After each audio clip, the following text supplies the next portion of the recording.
السلام عليكم ورحمة الله وبركاته. الحمد لله رب العالمين، والصلاة والسلام على رسول الله صلى الله عليه وسلم. Baada kumshukuru Allah tabaraka wa taala na kumtakia rehma Rasulullah sallallahu alayhi wasallam, na wakaribisha katika darasa ya pili ya mwendelezo wa somo la sarfu, ambako darasa ya kwanza vile ambavyo Allah amekadiria tulijaribu kuangalia maana ya sarfu kwa jumla, lakini pia sarfu imetokana na kitendo kipi. Tukasema as-sarfu ni fi'lu ambayo imetokana na kitendo sarfa katika wakati ambao al-madhi, wakati ambao uliopita, lakini katika wakati ambao uliopo tulisema ni yasrufu, lakini masdar yake tukaja kuona kuwa ni sarfa. Kwa leo tunakuja kuangalia nini maana ya sarfu katika lugha, as-sarfu lughatan katika lugha, lakini pia istilahan maana ya kisheria. Tunapozungumzia sarfu katika lugha, sarfu lughatan, tunapozungumzia kitu maana yake kilugha, maana yake tunazungumzia ile maana ya kamusi, dictionary meaning, maana ya kamusi, yani vile ambavyo neno linaonekana. Kwa maana katika lugha ya Kiarabu unaposema neno sarfu, wao wanakuelewa nini au unaeleweka umemaanisha kitu gani. Lakini unapozungumzia istilahan kisheria, hapa unazungumzia specific meaning in a certain field, maana maalum katika field fulani. Kwa maana ni maana maalum inayotumika katika fani maalum au katika fani fulani.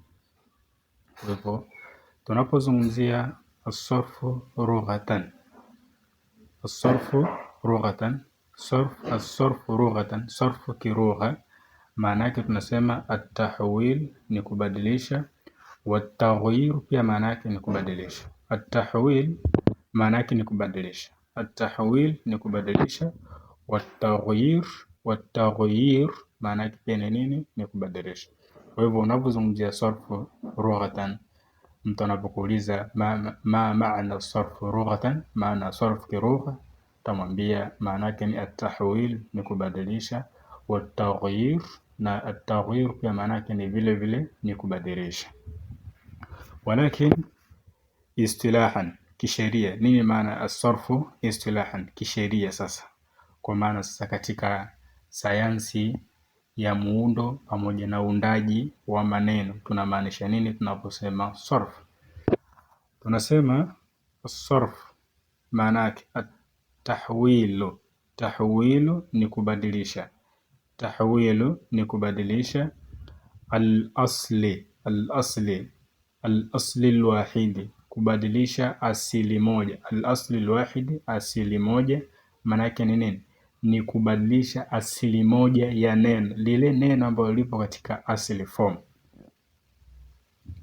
ila kwenda katika amthilatin, kwenda katika mifano, ila amthilatin, kwenda katika mifano mukhtalifatin, mifano tofauti tofauti, mukhtalifatin, kwenda katika mifano tofauti tofauti, limaani ili kuweza kupata maana, limaani ili kuweza kupata maana, maqsudatin iliyokusudiwa, limaani maqsudatin iliyokusudiwa.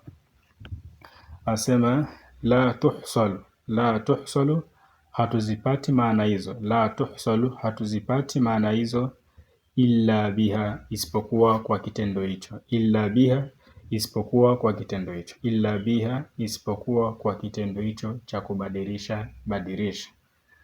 Kwa hivyo sarfu istilahan, maana sarfu kisheria, tahwil ni kubadilisha, al-asli al-wahidi, al-asli al-wahidi asili moja, ila amthilatin kwenda katika mifano, mukhtalifatin tofauti tofauti, mukhtalifatin tofauti tofauti, limaanin ili kuweza kupata maana, maqsudatin iliyokusudiwa, la tuhsalu hatuzipati maana hizo, illa biha, isipokuwa kwa kitendo hicho.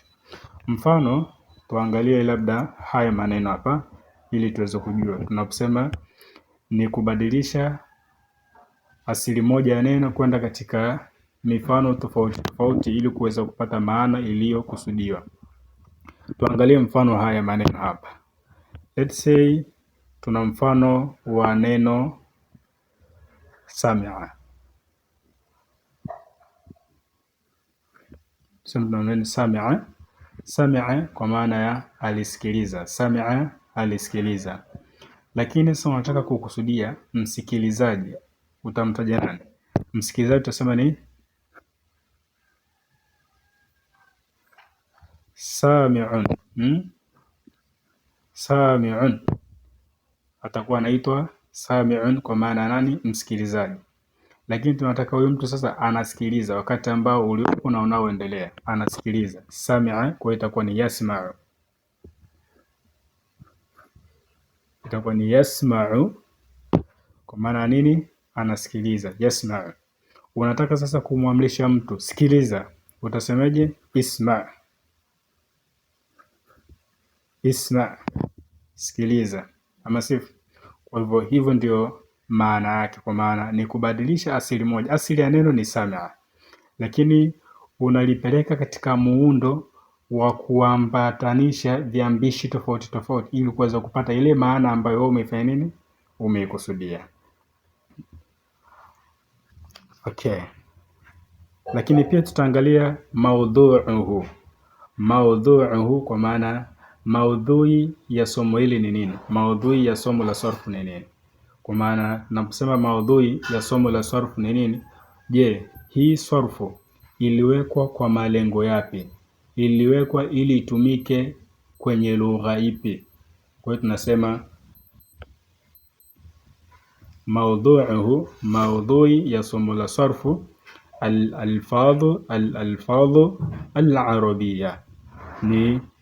Ni maudhui ya somo hili ni kwa ajili ya maneno ya Kiarabu. Al-alfadhu al-arabiyya, maneno ya Kiarabu. Kwa hivyo ni somo maalum lililoundwa au lililotengenezwa kwa ajili ya kutumika kwenye maneno ya Kiarabu. Wadhi'uhu, je, wadhi'uhu, nani mwanzilishi wa somo hili? Aliyeanzisha somo hili ni nani? Asema mwanzilishi wa somo hili ni Ali ibn Abi Talib radhiallahu anhu. Ni Ali ibn Abi Talib radhiallahu anhu ndio mwanzilishi wa somo hili. Baadhi ya vitabu vinaonyesha hivyo, lakini pia katika vitabu vingine vinaandika ni Muadh ibn Muslim al-Harra.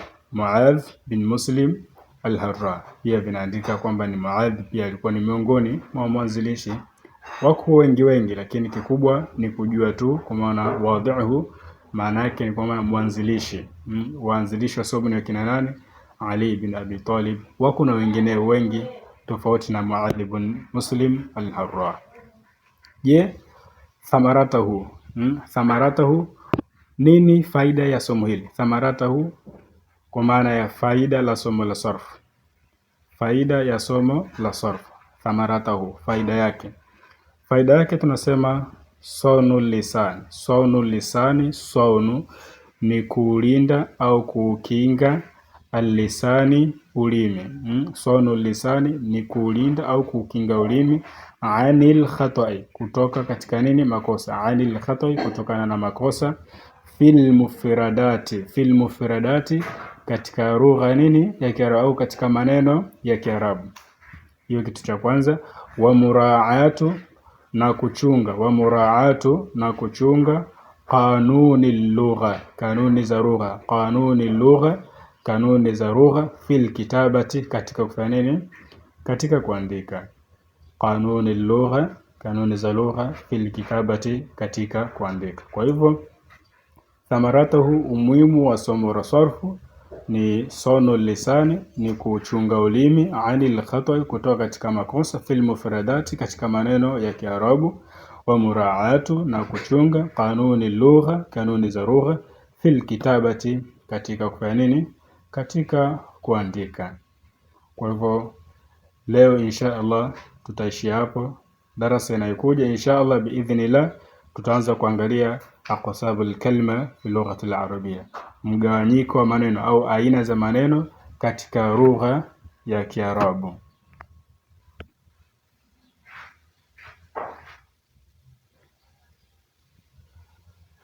Kwa hivyo mpaka kufikia hapa, assalamu alaikum wa rahmatullahi wa barakatuh.